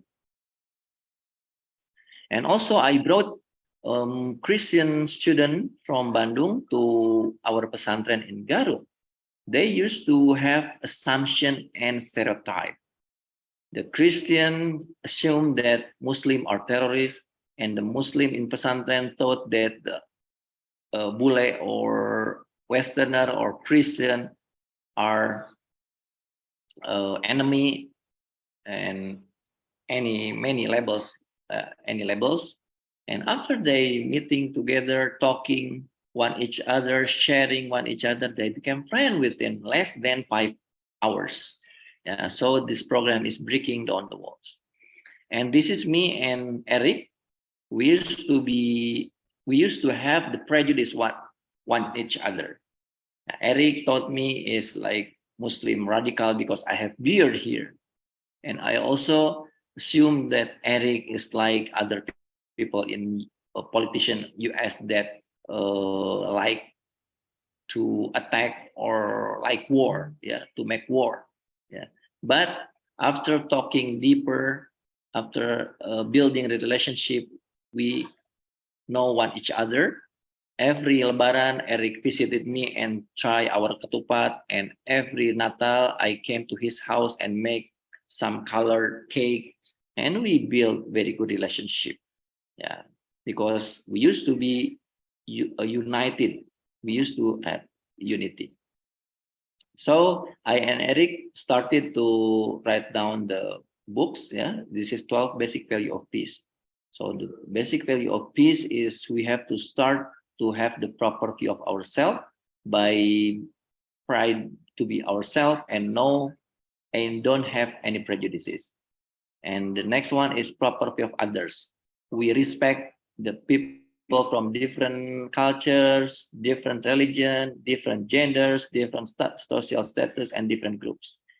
And the last one is how to build skills, yeah, skills of conflict resolution, how to celebrate diversity, to face the conflict, to avoid violence, to ask forgiveness, and to forgive others. So you can learn how to make peace by building relationship with the people from differences, to manage the conflict, and to forgiving others. So I think that's all that I want to share to you. Thank you for inviting me here to share. And I hope all of you here can build a relationship, can build the connection, not only in the Zoom. Maybe someday we can initiate the Breaking Down the Walls program, which is the visit some school to other schools, and we can talk in person and more intensive. Thank you. Back to moderator. Assalamualaikum warahmatullahi wabarakatuh. Waalaikumsalam warahmatullahi wabarakatuh. Thank you for the speech, Mr. Irfan Amali, and for the thorough explanation that you've presented. Now, we move to the breakout room session to discuss more about the topics that we have talked about earlier. This session will be guided by the committee members and the host. We will now separate you all to be divided into 3 breakout rooms. In the breakout room, the host will guide you and tell you what to do there.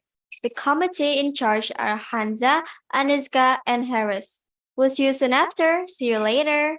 The breakout room button will appear on each of your screen. And please enter your room. Enjoy, guys!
Is there any notification on your screen?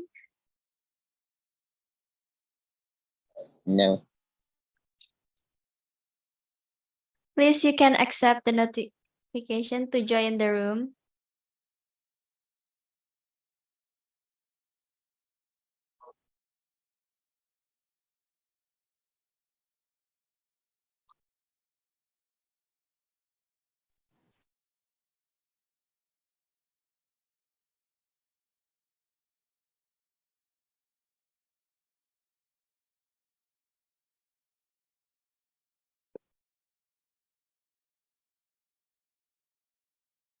Please wait.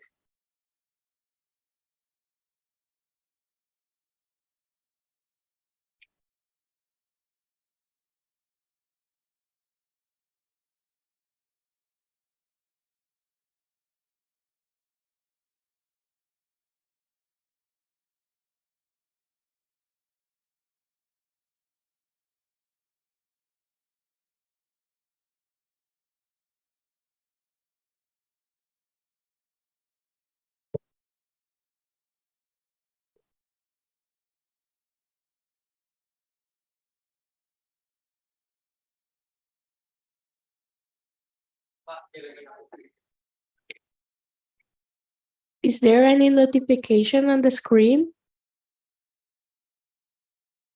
No. No.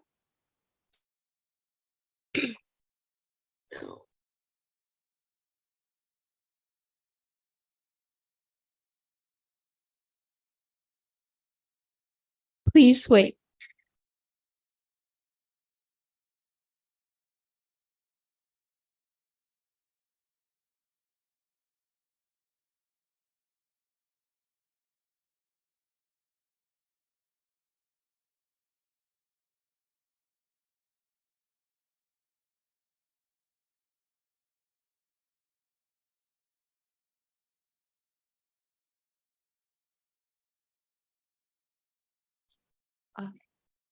Di bawah ada tombol breakout room. Nanti kalian pilih sendiri aja mau ke ruangan yang mana.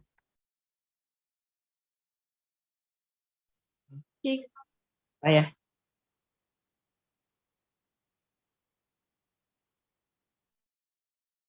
You can pick one breakout room that you want to join.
We will wait until everyone finish the breakout room.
Did you guys enjoy it? Let us know on the chat box. We're almost at the end of this event. Now, before we close and say our goodbyes, let's take a picture to keep our memories today. We will screenshot each slide to take the picture. Now give us your best smile for the camera. Everyone, please have a pose until the photo session is over.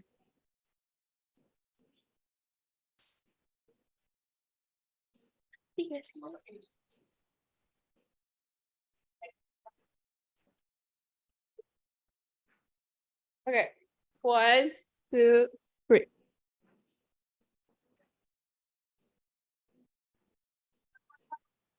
So one more slide. 1, 2, 3.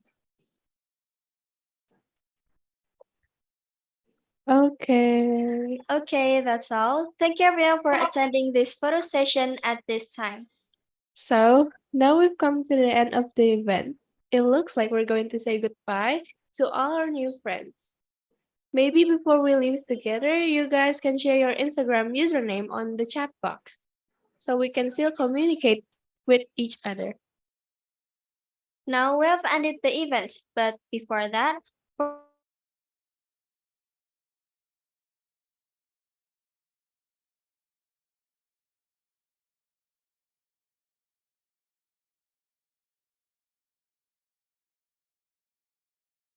Generation peace. Peace.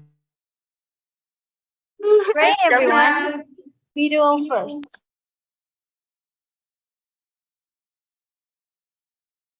Great everyone, and it's time for us to say goodbye to all our new friends. Granny takes a walk for sport. She also loves to cook ground meat. Thank you for all the support. Let's hope that there's another chance for us to meet. Wassalamualaikum warahmatullahi wabarakatuh. Goodbye. See you next time. Thank you. Thank you so much, guys. Congratulations. Bye. Thank you so much, guys.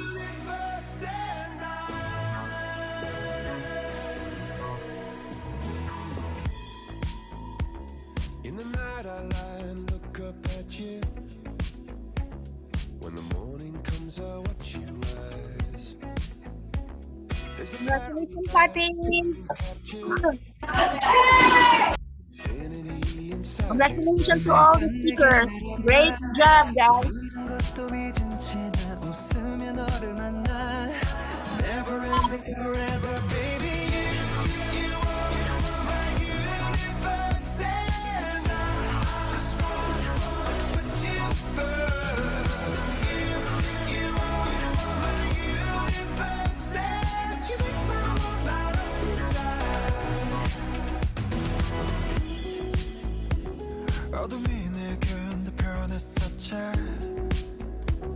길어진 그림자 속에서. And you said that we can't be together because we come from different sides. You are my universe, and I just want to put you first. Bye.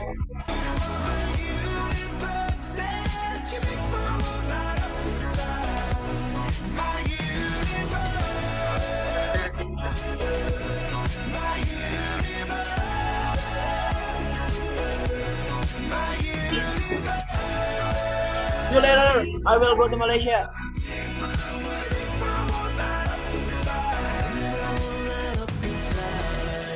나를 밝혀주는 건 너란 사랑으로 수놓아진 별. 내 우주에 넌 다른 세상을 만들어주는 걸. 너는 내 별이자 나의 호주니까 지금 이 시련도 결국엔 잠시니까. 너는 언제까지나